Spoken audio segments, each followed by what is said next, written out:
Good evening, everybody. Welcome to Vedavyasa academy. ఈరోజు India versus New Zealand second one day international సంబంధించిన పోరాటం గురించి చర్చించుకుందాం. ముందు రాజ్కోట్లో జరిగిన రెండో వన్డే టీం ఇండియాకు గట్టి సవాల్ ఎదురైందని చెప్పొచ్చు.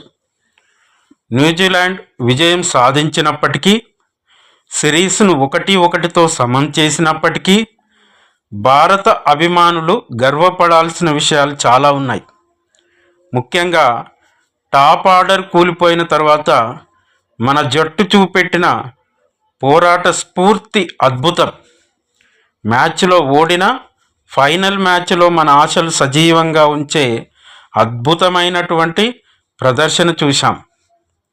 ఇక కేఎల్ రాహుల్ మాస్టర్ క్లాస్ ప్రధాన సానుకూల అంశం. ఈ మ్యాచ్కు హైలైట్ ఏదైనా ఉందంటే అది ఖచ్చితంగా కేఎల్ రాహుల్ అజేయమైన సెంచరీ. అతను 112 పరుగులు తీశాడు 92 బంతుల్లో. రోహిత్, కోహ్లీ, అయ్యర్ త్వరగా వెనుదిరిగినప్పటికీ భారత్ 118 పరుగులకే 4 వికెట్లు కోల్పోయి కష్టాల్లో పడింది.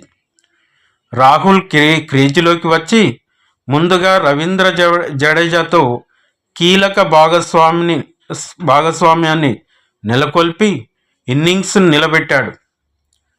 ఆ తర్వాత డెత్ ఓవర్లో గేర్ మార్చి తను ఎదుర్కొన్న చివరి 13 బంతుల్లో 25 పరుగులు చేశాడు.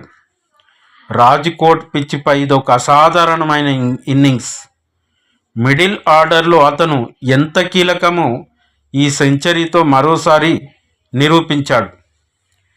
ఇందులో మనకు సానుకూలతలు ఏమున్నాయని చూస్తే, గిల్ అర్ధశతకం, ఫీల్డింగ్, రాహుల్ వీరోచిత ప్రదర్శనతో పాటు శుభ్మన్ గిల్ తన మంచి ఫామ్ను కొనసాగిస్తూ 56 పరుగులు చేశాడు. మన ఓపెనర్ నిలకడగా మంచి ఆరంభాలు ఇవ్వడం శుభ పరిణామం. అలాగే మన అద్భుతమైన ఫీల్డింగ్ గురించి ప్రత్యేకంగా చెప్పుకోవాలి.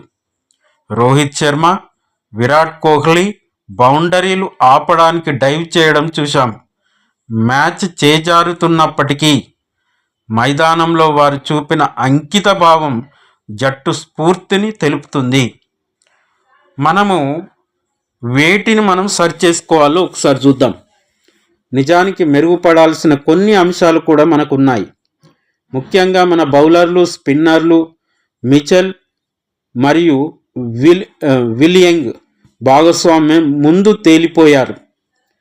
మనం బౌలింగ్లో ఇంకొంచెం ధైర్యంగా వ్యవహరించాలి. కానీ 3 మ్యాచ్ల సిరీస్లో ఉన్న గొప్పతనం ఏంటంటే సిరీస్ విజేత ఎవరో తేలాల్సి ఉంది. సిరీస్ 1-1తో సమంగా ఉంది ఇప్పుడు.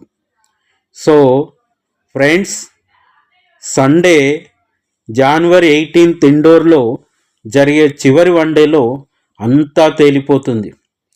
మన మెన్ ఇన్ బ్లూ మరింత బలంగా పుంజుకొని సిరీస్ గెలుస్తారని ఆశిద్దాం. ఈ మ్యాచ్లో మీకు నచ్చిన మూమెంట్ ఏంటో కామెంట్లలో తెలియజేయండి. ఈ వీడియోను లైక్ చేసి తోటి భారత అభిమానులకు షేర్ చేయండి. మర్చిపోకుండా మా వేదవ్యాస అకాడమీ ఛానల్ను సబ్స్క్రైబ్ చేసుకోండి. జై హింద్.